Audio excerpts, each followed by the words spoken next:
Leftover lasagna. Leftover lasagna. Lasagna? No way. It's a type of sandwich. Some kind of gross pasta.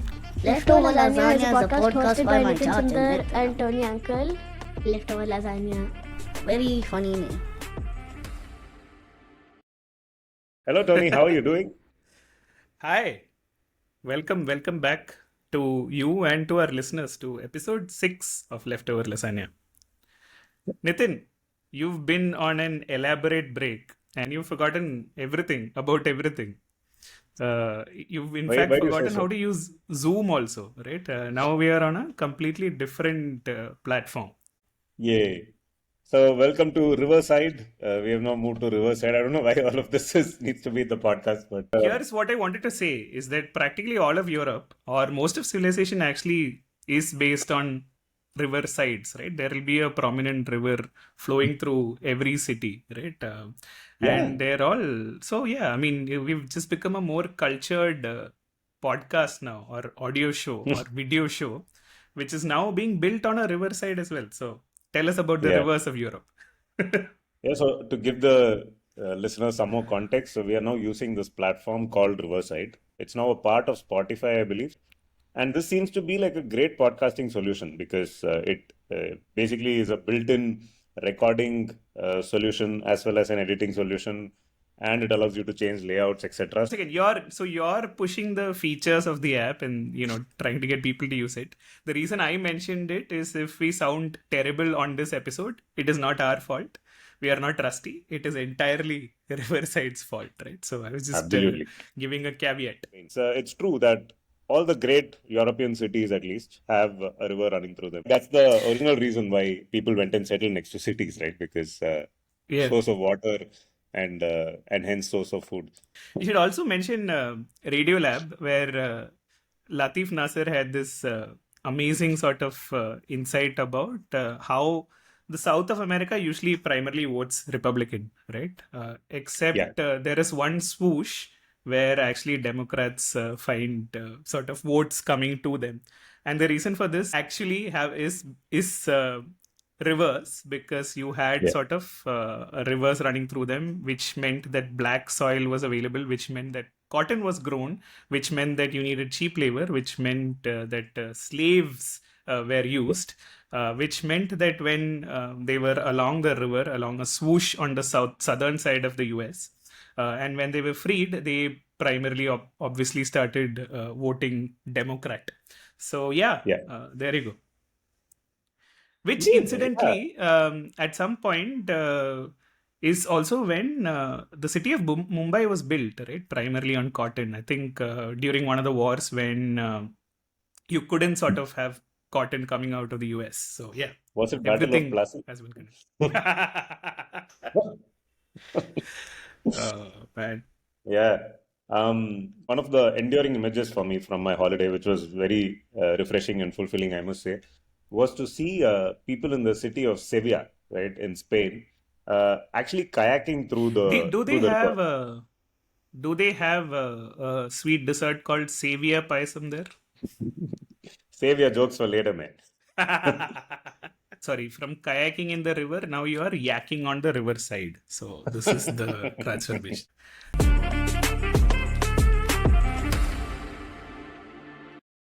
Nitin, I believe it was on episode 4 of Leftover Lasagna that we were talking about Amazon's amazing just walk out technology, right? And you had said two things. It is amazing, it is a thing of the future, and that you don't know how it works, right? Yeah. Give us an update. Just walkout technology was this new kind of point of sales payment mechanism that Amazon had come up with, where people with Amazon accounts who have topped up their Amazon Pay, settings could just walk into a store, pick up whatever they wanted, and walk straight out. They don't have to go to check out what they've carried. The cameras and whatever the AI tech inside the store is able to detect what products they picked up and bill them for it accordingly and deduct the money from their wallet. And I said it's pretty amazing. It's very futuristic and all of that. Since we said that, Amazon has actually sunsetted that feature completely. It was something last week. Just Walkout has just walked out of the room. And not only that, they also revealed high-end technology behind this entire operation was people in India sitting behind cameras, looking closely at what people were picking up from aisles in stores and manually doing the whole thing. So it was not really artificial intelligence. It was very much manual intelligence. Yeah. Or AI is Anonymous basically Indians. anonymous Indians as opposed to artificial intelligence. It is basically Indians working offshore, looking at Yeah. every single cart that is there, trying to identify items and bill people, and still not being able to attain accuracy, right? So this is a common trope, right? It is currently who can do the job cheaper, right? Which brings me to Yes. yet another thing that has happened in the podcasting world of India this week, which is that there's this person who interviewed someone who was an alleged fraudster. I believe his Ravi name Handa. in Tamil translates to anonymous asshole, right? Sutanjani, as you mentioned. And so the fun part, No, so Ravi Sutanjani was the guest on the podcast. And yeah, by the way, Anjani is not a word in Tamil. So okay. Sutanjani would be a Tamil Hindi portmanteau that has led to disastrous consequences. But Ravi is also son, right? So Correct. Ravi is son. So Ravi Sutanjani is literally a son that rises from the anonymous ass. So I don't know what that is. But Ravi Sutanjani is apparently a self-professed financial expert of some sort who was invited as a guest on a podcast hosted by Ravi Handa, who is Yeah, popular on Twitter for having retired early. retired Right? early. Yeah. Yeah. So the reason that I mentioned it is that people who were following him basically said, why are you doing this? You can't platform someone like this, a con artist or whatever. And he basically said, I'm doing it for the money. The sponsors paid me 15K, right? The irony Yeah. in this already is that this is a man who's acquired enough wealth to retire early, and now he's sort of doing this. And a Twitter follower actually sort of transferred 15,000 rupees to him and said, now delete your tweets and don't release the podcast. And then our man was caught in a very weird position. But my point is, if Amazon was paying Indians so that they could do the job cheaper, I believe this is a good financial model for us, right? We don't need to be paid 15K to not release episodes. If you can pay us some token Yeah. money, like 5,000 For episode, 1,000 we rupees, would, yeah. we will not release the episode. Yeah, that's all it takes, guys. I've now launched or been part of 4 different podcasts. People are not sending me any money. I promise I'll 5,000 rupees is all it takes. Even, I mean, 2,500. How Yeah. low can we be? Yeah, It doesn't 2,500. matter. Yeah, just pay us. We won't do the podcast. Yeah, This is a workable model. Yeah. Now we can jump into into the the river river. from the riverside.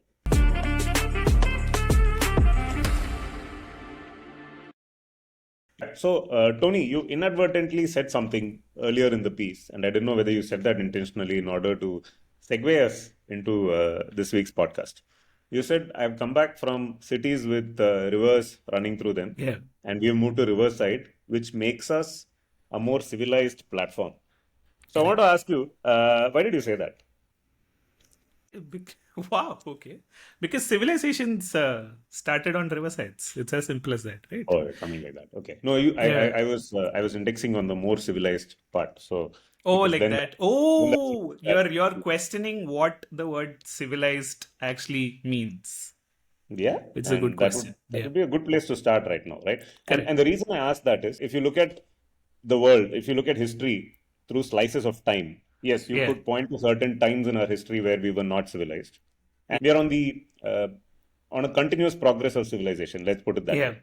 But if you Yeah. look at any point in time in history, and let's say now, right now, Yeah. it would be dangerous to claim that certain parts of the world are more civilized than other parts of the world. Yeah, I will contextualize with a Twitter poll that I ran in your absence because I was bored and I was like sort of thinking The aloud, things that you right? need to do in my absence to keep yourself entertained, Tony. Correct. Yeah, yeah.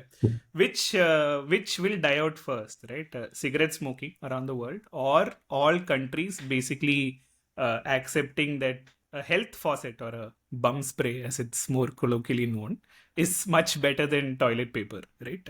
Oh, If you think about it, historically, you would assume that where civilization comes from, a toilet paper might have seemed like a more civilized thing to do, which is absolutely blatantly false, right? If you have adequate running water, nothing cleans you better than water does. So yeah, which is more civilized? I would say we are way ahead in terms of having bum sprays.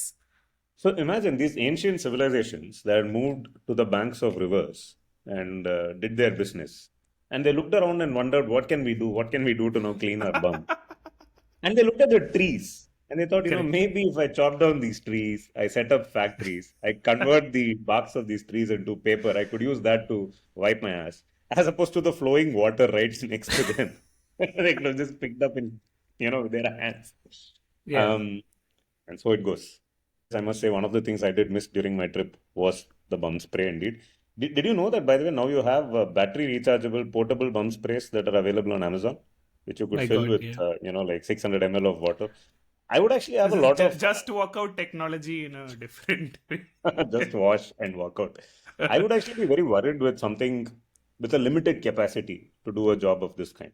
Right? I would imagine I'm never going to be comfortable using that thing. There's always the threat of running out of water midway through a Yeah, wash would yeah, make that entire thing. I need an yeah. endless reservoir of water on the other side. I'm not going to use all of it, but I need to Correct. know that if I I need to need know. to, Yeah, yeah, there is enough water yeah. on the other This side. reminds me of the other essential equipment on Indian trains, which used to be the lota or the mugga or whatever you call it, Oh yeah, basically a big chained, mug, which used to be chained to the tap. chained to Yeah. because not only do you need water in such a situation, you But also the need next a person also lota. needs water. Yeah, Correct. Yeah, exactly. and then it is chained to the. Yeah, so what prompted this conversation was some of the interesting things that we saw on Twitter, right? One was Botswana threatening to send 2,000 elephants to Germany. 20,000 elephants. 20,000 elephants to Germany. So yeah, now we can address the elephant in the room, right? Which is basically that Germans were very offended that I believe elephants were being culled in Botswana, right? Because Yeah. Botswana has done such a good job of conserving elephants that there are way too many of them. And Yeah. Germany is like, how can you do this to an elephant? Like, it is unconscionable that you are actually sort of going after elephants and killing them, etc., etc. And the premier of Botswana was like, okay, why don't you have it then, right? Because Yeah, the context, of course, is that elephants are amongst the toughest animals to coexist with for human beings because they're incredibly powerful and extremely unpredictable. And I think in that Twitter thread itself, there were a few people who had replied with videos, very ghastly, gory videos of yeah, people sitting in these jeeps in jungle safaris in Africa, in Botswana, and getting attacked by elephants. And you yeah. know that it's like Blair Witch Project. What we are looking at is basically, retrieved footage because the people who took that footage actually didn't make it through to the end of those videos. And Correct. poaching has always been a problem across Africa, in Botswana as well. They've obviously done a good job clamping down on that. But elephants, over a period of time, have come to associate human beings with potential aggressors, right? Which also makes them extra I aggressive. wonder why.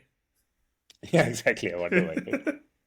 All of which makes it very tough to Yeah. coexist with elephants, even if you have the most noble of intentions. The intent was not to say that we want to send the elephants to you. Yeah. It was to point out that at the top layer, right? And since this is leftover lasagna and we're doing layers, at the top layer, obviously it seems like how can you kill so many elephants, right? But the second layer being that your understanding of a certain population or nuance is very, very different. If you've only grown up reading, European texts and consuming European culture and only being exposed to European ways of life, right? Yeah.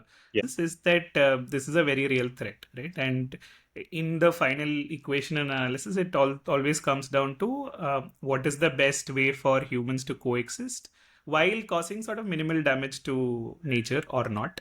But therefore, sort of we have to prioritize our humans and therefore we have to cull certain elephant population, right? And this is actually come about because they did a very good job of actually conserving elephants. So I think I would imagine that people in Europe have never actually lived close to elephants at all, except when they came over to Asia and Africa as conquistadors and then happened to experience life near elephants.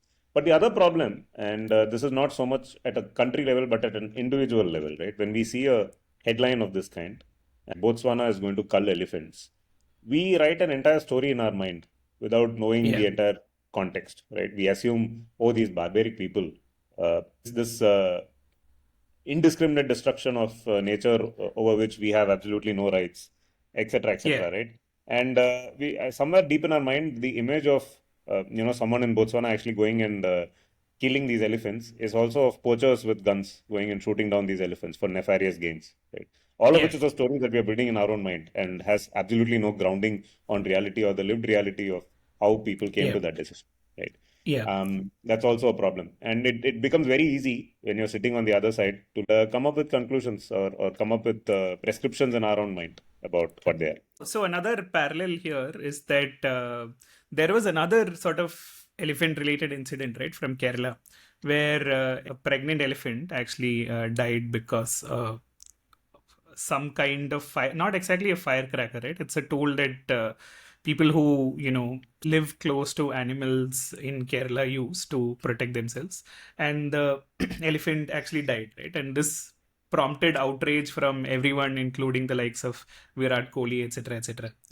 In what is slight whataboutery is that you sort of asked, but there are so many other sort of human tragedies happening around India, all of which they are either not tweeting about or scared to tweet about. Similarly, sort of Germany speaking about this while Israel is conducting a genocide in Gaza, which they have no moral qualms in supporting, is also, slightly interesting, right? As to how you react to what piece of news based on what you deem as acceptable and what your conditioning is, especially if the people that you are deriding do not share your same cultural context. It becomes much easier, I suppose. There is an outstanding episode of the Radio Lab known as the Rhino Hunter. I'll briefly tell you what that episode was about, right? As you can imagine, it was about rhino hunting, also in Africa. So it's about this person called Corey Nolter, okay, who is actually a professional hunter, and generally he goes as a guide on hunting trips, where rich people pay him when they're going for hunting and in organized hunting activities, right?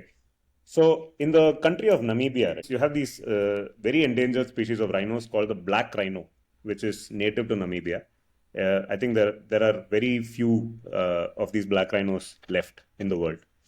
The country basically auctioned out the opportunity for someone to pay to come and hunt one of the black rhinos. Okay. And it was an open auction. And Corey Norton won that auction, right? So he bid $350,000 for a hunting trip to Namibia to go and shoot an endangered black rhino. And after this happened, he basically got doxxed on social media. He got attacked by people from all over the world for being a cruel, heartless person, for embarking on this quest to go and kill, one animal, paying so much money to, like you said, how much are you willing to pay me in order not to go and kill a black rhino? It's an interesting question to ask, right? There were death threats, rape threats aimed at his family members, and so on and so forth. The Radiolab episode is about them going and catching up with this person and finding out about what actually happened. The story is very interesting. It's like this. So there are very few black rhinos that are available. They are obviously being poached and all of that. So there are all kinds of challenges in dealing with their population and ensuring that they don't go completely extinct. Once a black rhino reaches a certain age, right, actually become a drain on the entire population of black rhinos. Like they could actually go and attack other black rhinos. So having them alive is actually a problem. So what they came up with as an idea was, in order to even fund black rhino conservation, was to actually auction out the opportunity to go and poach an old dying black rhino, right? Oh, right. Okay. And when and use that money to actually conserve. And in fact, ever since this program started, the population of black rhinos has increased because they actually make enough money through these kinds of hunting trips to pay out everybody in the supply chain, all the way down to, the poachers who potentially go after this endangered animal, everyone else who depends on that for their livelihood. But the reason why this person, Corey Norton, even bid that amount of money was because he was told that this auction is going to happen, and we want to make sure that at least the base amount that somebody bids is a decent enough amount, so that then the auction can pick up. There'll be richer people who come in, put a lot of money, and so he said, yes, I will gladly put in the base amount to kickstart this auction. So I don't know if you remember this Friends episode where Joey bids for a boat, and The Mr. Beaumont. no, Mr. Beaumont, whatever, yeah. Basically, that happened here. So he put in 350,000, and he ended up winning the auction. Right? Anyway, this episode is a fantastic masterpiece. It's called The Rhino Hunter. It then I thought you were talking about our episode. So Radiolab actually goes with this guy to Namibia, goes through the experience. They talk to multiple other people in the place, understand the lived reality of what exactly happens, and they all the way down to the actual kill itself, right? So actually, Radiolab producers are sitting with him when he takes the gun out and shoots down this rhino and so on. But again, there are moral questions. Now, is it okay to kill one rhino, even if the reasons might be very noble and justifiable? Correct. There's another approach to take. Again, going back to elephants.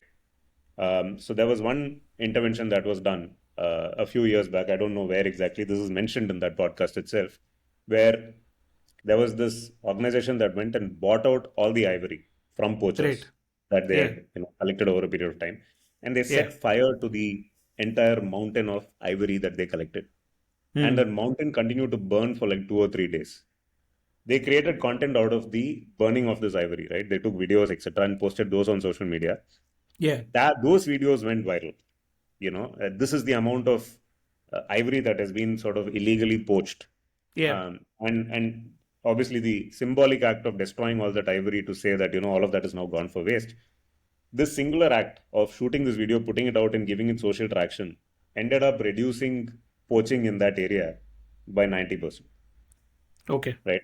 Now that's another way to deal with. No, I mean, to be honest, it sounds like a great story, but I worry about stories like this, right? Because no,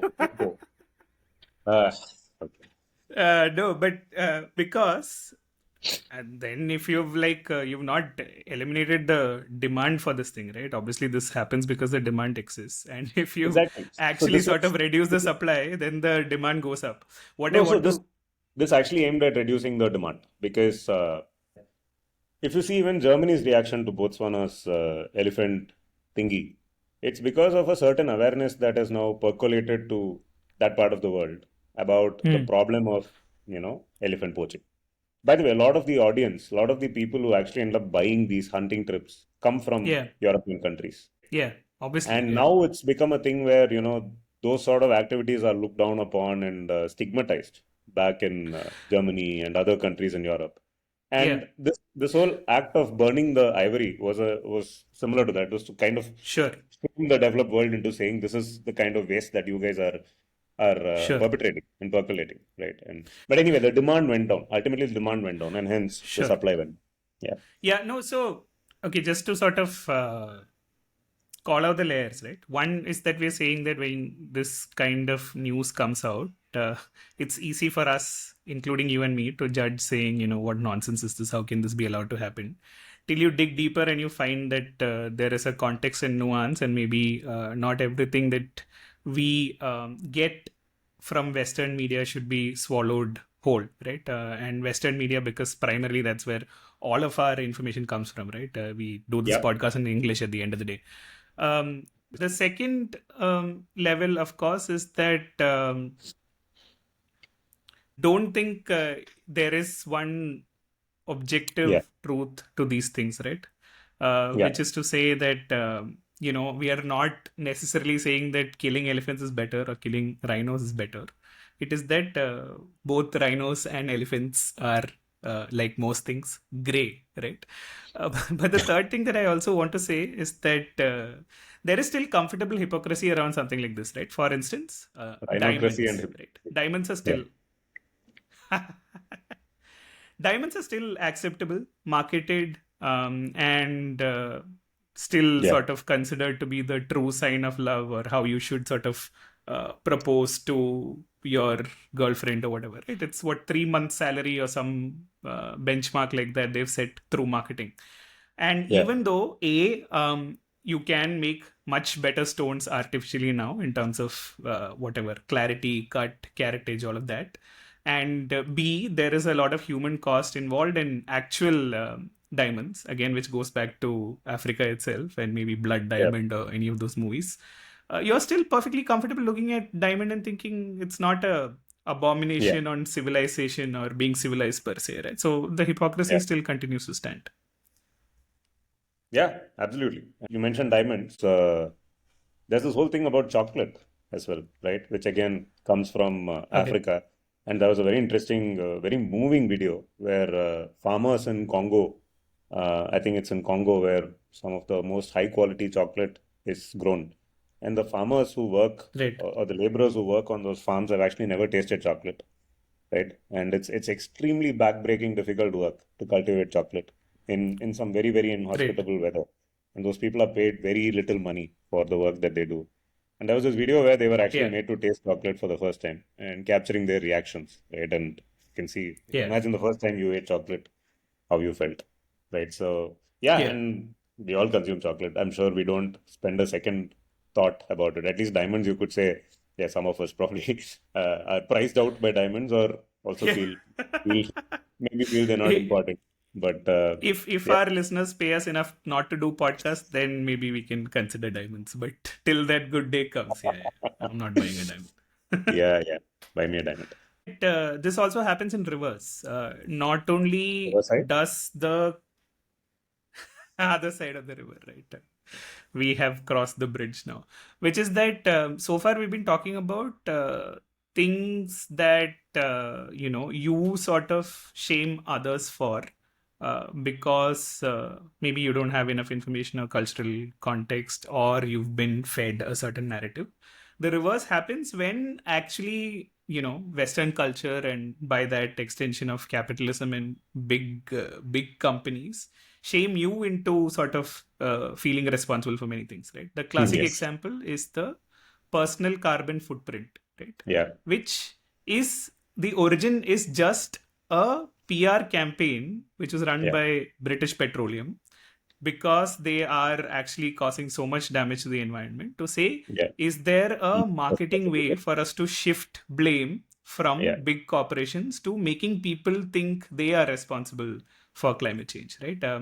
And I mean, obviously, it is a complete marketing gimmick. You can look it up. It is a PR campaign from Ogilvy. It is award-winning, and even the people who have conceived it have come out and said that there is nothing to it except that it is a marketing gimmick, right? And the fact of the matter is that, okay, you can feel good about conserving energy and not wasting water, etc., at a personal level, and by all means we should, because you need to aspire to probably being better every day, right? But however, there is no moral higher ground to this. Actually, no practical purpose to this, right? In fact, it would probably be at the same level as voting to change democracy or something.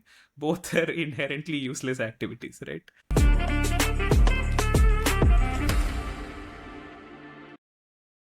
Okay, so that was layer number 2. And layer number 3 really is the condescension with which the Western world views, and the hypocrisy with which the Western world very often looks at the developing world.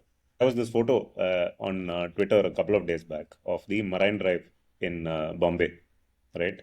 Beautiful sea-facing, the Queen's Necklace, right? Where all those people are sitting on the small wall with their feet facing the ocean, and just going about their business. And there are hawkers, and there are those people who clean ears, right? Like that's something you see in Bombay. And those people who give you massages. Detailed ear cleaning. Detailed ear cleaning, and people give you massages. Everyone going about their business, except behind the wall, there was this entire array of rubbish, right? Paper, garbage, everything was thrown around, which is, again, sadly, a very Indian I would say an Indian kind of thing, because I don't think it's something you see in most other even developing countries, that the levels of public cleanliness in India are pretty low, right? And it's something that I've often wondered: why do people spit? Why do Indians specifically spit, right? And it's not just people who chew pan who spit, right? You go to any street side in India, in any part of the country, you will see people spitting, right? Why do you spit? I Yeah. mean, it's not a urine. You don't have to do it, right? Why do people urinate on streets is an entire separate podcast. It's something that I've always thought about, right? How do we manage our waste in general, not directly related to spitting itself? And how does the West manage its waste? Where Here we will run into trouble because the question of population will come. the problem is, I don't think it's entirely just down to population, right? It's down to a certain civic sense. The same reason why, I mean, I don't know. I think People you don't had spit? mentioned in the Yeah, same people don't spit discussion. because of population, right? No, you in the same discussion you had mentioned about how China has basically cleaned its air or Yeah, done a thing where they've sort of asked yeah, people to behave better. Is that it? I mean, I yeah, don't think, again, I would want to live in a country where the government is telling me what to do, but yeah. it is an interesting sort of comparison, right? Yeah, in fact, that's where I was coming from, right? So there is another video that went viral a few days back, which again features a Westerner who was a long time visitor to China apparently, and on his latest visit to China, he's walking through the streets of I think Shanghai, and he's sort of capturing what he's seeing and seeing how he's seen the city has changed since what it used to be. It used to be foggy and smoggy, the air was dirty, the water was dirty, people were littering everywhere, but now it's all clean. Things are better because they're getting their act together. Now, this video went viral and I shared it. I even tweeted it saying, hopefully someday someone will make a video like this about India. I got pushback from certain people, right, even from our own friends, saying, Yeah, I why would have pushed is a back. yeah, why is a Westerner's viewer, why is a Western person's view of, what a developed world should be like, or what the developing world should change into or aspire to be? Why should that be our benchmark, really? Who are they to tell us that we have now got our act together and all of that? Yeah, Fair question to I ask and agree. everything. Ultimately, fair question to ask and all that. But I think, regardless of who's delivering the message, it's important to aspire for a better tomorrow. Right? Have you wondered what happens to the waste that is generated by the West? We don't see huge dumping yards, in Germany, for instance. Have you wondered Yeah. what happens to the waste? Isn't there some funda where other countries they're paid to take up their waste or something like that? Is that what you're Yes, going with? that's exactly where I'm going. Right. So, lots of This the is the West. Amazon just workout technology all over again, man. Like outsource Yeah, your pays for a exactly. cost. How much do I need to pay you to take my rubbish off my hands? Right. The Yeah, this is problem is, also the same as the podcast being paid for not being done. yeah. Don't Uh, it? So around 2018, by the way, the countries like Vietnam and Thailand and even India, or rather this entire supply chain of garbage export became massive in the year 2018 because that's the year China said they're not going to import garbage anymore. Right. And you might wonder why China even originally got into this game, right? And China was massive in this, right? A lot of the world's garbage ended up in China because China, as we know in the last 20, 30 years, they've been very good at manufacturing, right? So a lot of products get manufactured in Shenzhen, Guangzhou, right, and other parts of China, which get sold for cheap in the West, right? So there used to be a lot of these ships, container ships that would go from China all the way to the US, filled with products that would get exported to America. And those ships would all have to come back empty from the US to China, right? And it made economic sense for China to fill them up with whatever they could get. Right. And they hence, and America had this huge problem of what do we do with all our garbage? We don't want our clean, Wow. beautiful, pristine country to be polluted, right? What do we do with Yeah. it? And China was willing to take it, right? So And for that's about how all 20, the superhero movies ended up in China from America. All the garbage garbage. exporter. Godzilla versus Kong coming to you in whatever, in a container ship. But in 2018 or something, China said we're not going to do this anymore, and Huh. uh, and then suddenly there was this entire Southeast Asia, all the other countries suddenly became huge markets because China's not. It's not Oh, like if anything, the amount of garbage that the West is generating has only gone up, right? And this also, correct. by the way, is documented. Just like uh, personal carbon footprint, the amount of beef that is consumed by the average American is like 10x or 20x of what the average Asian consumes. They also Yeah. generate a lot more waste, right? Because they consume a lot more. So, and they don't think twice about leaving a trail of plastic behind them. But all that used to go quietly to China, and now suddenly there is demand for them to go somewhere else, and they started going to Thailand, etc. They used to go to Turkey. Turkey became another one of these hubs for garbage export. So Nice. there were these 140 ships or 140 containers, okay, and carrying huge amounts of garbage from the great country of Germany that made it to Turkey. As those containers were reaching Turkey, Turkey changed their law and said, we are not going to import garbage anymore. And they refused to take those containers.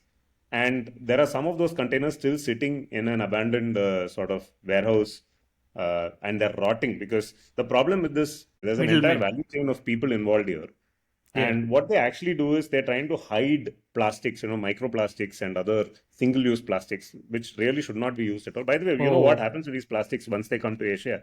It's not like these people recycle them because they cannot be yeah. recycled. They're all mixed with other kind of garbage. It's all mixed plastic, right? It's Right. not properly segregated. They all end up getting burnt. And what happens Right. when they get burnt? They go up and pollute the air, right? And what these countries don't realize is, yes, today they are polluting the air in China, or yesterday they were polluting the air in China. Day before yesterday, it was Turkey. Now it is whatever, Vietnam. Eventually, all this is going to seep into your atmosphere as well, regardless of which part Right. of the world you live in, right? The Right. one borders work very well as long as you draw them on land. Unfortunately, they don't apply above the surface, right? But Right. yeah, they all end up getting burnt. And after Turkey said no, we won't take it, some of those containers were diverted, and people found that those ships actually showed up in Vietnam Right. in order to get incinerated there. So Right. it's very easy to take a moral high ground as a European nation or as a developed world and say, hey, these people don't know how to lead their life. But a lot of the baggage that the developing world continues to carry, even now, Yeah. continues to be inflicted upon it by the developed world, right? And not just during Absolutely. the centuries of colonization. In a sense, waste colonization is still the actual word for this is waste colonization, by the way.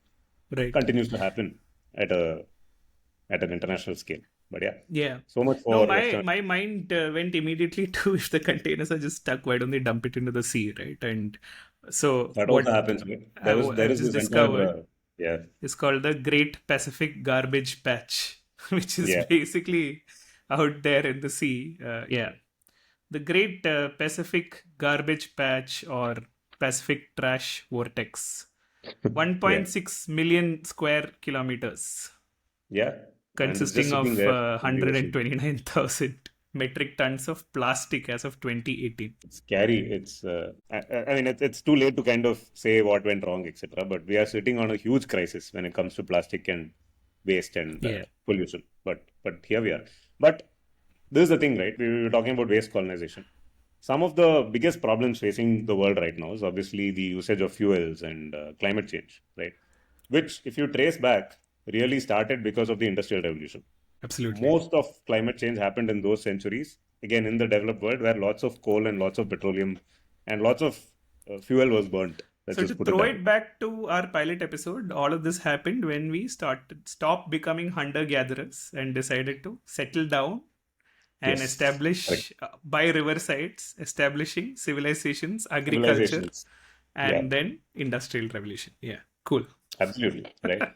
And yeah, I mean, and the developed world used that period very well to themselves, also by colonizing the rest of the world, Yeah, and have moved up the value chain now. Obviously, now they realize that the world is a really punctured and damaged place, and they're trying to change things, or rather, they're at least paying lip service to trying to change things. The Chinas and Indias of the world are only now getting in on this train, right? But now is when the awareness has all come, and again the civilized gaze is upon the on the developing world to say, hey, you can't do this anymore. But yeah. that's how it goes, right? And this is where the Which other brings us video to, you shared yeah, comes in. Yeah. So tell us go about ahead. that video.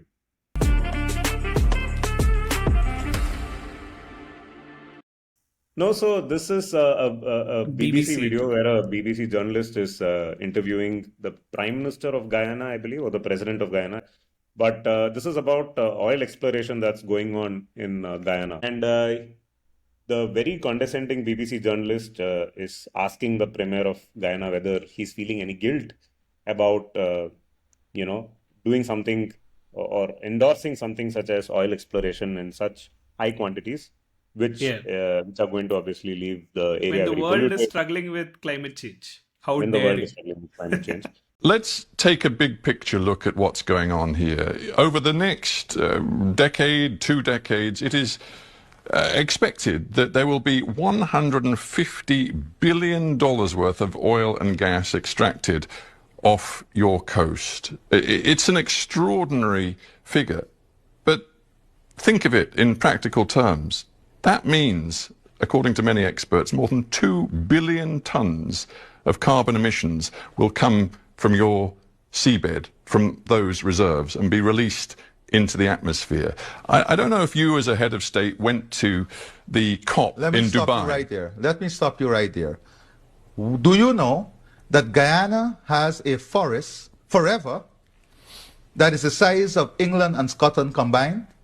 A forest that stores 19.5 gigatons of carbon, a forest that we have kept alive, a forest that we have kept alive. Does that give you the right? No, Does no, that no, give you the right that- to does release that all give of you this the right- carbon Does from... that give you the right to lecture us on climate change? I am going to lecture you on climate change because we have kept this forest alive that stores 19.5 gigatons of carbon that you enjoy, that the world enjoy, that you don't pay us for, that you don't value, that you don't see a value in, that the people of Guyana has kept alive. Guess what? We have the lowest deforestation rate in the world. And guess what? Even with our greatest exploration of the oil and gas resource we have now, we will still be net zero. Guyana will still be net zero. With all our exploration, A couple of we'll points. still be net zero. There's powerful words, Mr. President, but a I couple... am not completed as yet. I am not finished as yet. I am just not finished as yet. Because this is the hypocrisy that exists in the world. The world in the last 50 years has lost 65% of all its biodiversity. We have kept our biodiversity. Are you valuing it? Are you ready to pay for it? When is the developed world going to pay for it? Or are you in the pockets? Are you in the pockets of those who have damaged the environment? Are you in the pockets, are you and your system in the pockets of those who destroyed the environment through the Industrial Revolution and now lecturing us? Are you in their pockets? Are you paid by them? Are you paid to keep their message? And his response is one of the most, I'd say, one of the most well articulated sort of ripostes that someone in that position could have given to a condescending journalist. A riposte worthy of a repost, basically. A riposte to the reporter worthy of a repost. Absolutely. Yeah. Percy Spencer likes this.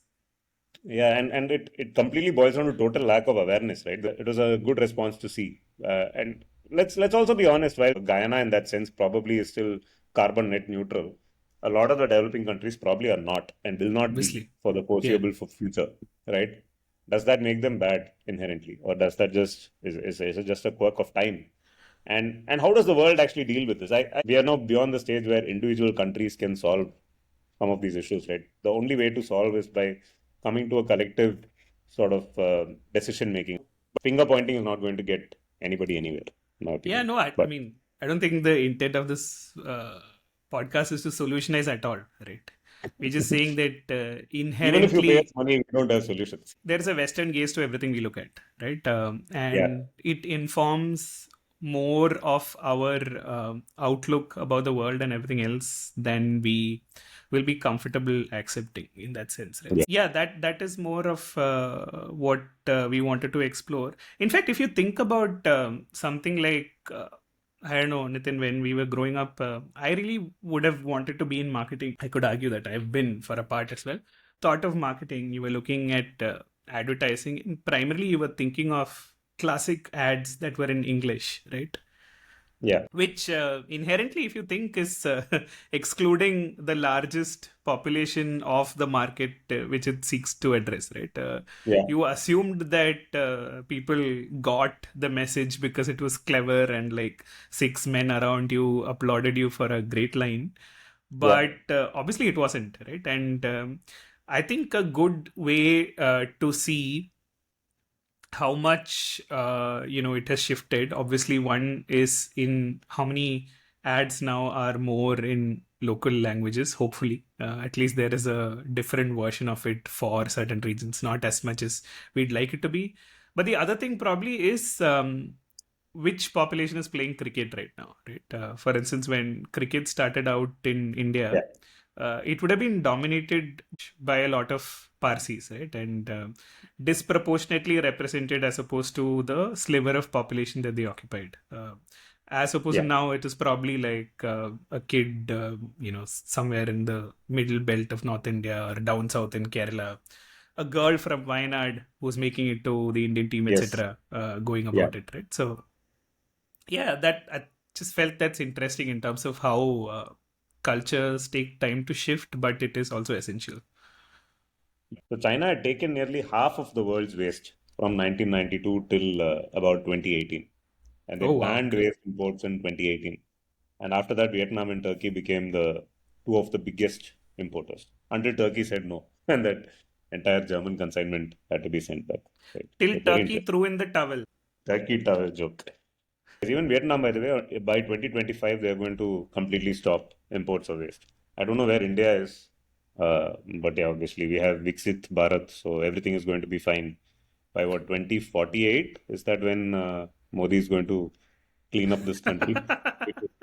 We just need to put up with stuff for another 23 years. No, it's fine. It's moving in the sense, I'm moved to know that there is a target. That sense, Yeah. Putting the sit in Viksit, right? So just sit tight and wait for it to happen. So Nitin, I'm happy to inform you now that we've taken a break since the last episode. We've had over 100 listeners of the show, not counting the YouTube viewers, right? It's pretty cool. We've sort of found at least 100 people who are willing to listen to one episode. The real key will be how many people listen to this episode or how many people offer to pay us for not doing this podcast at all.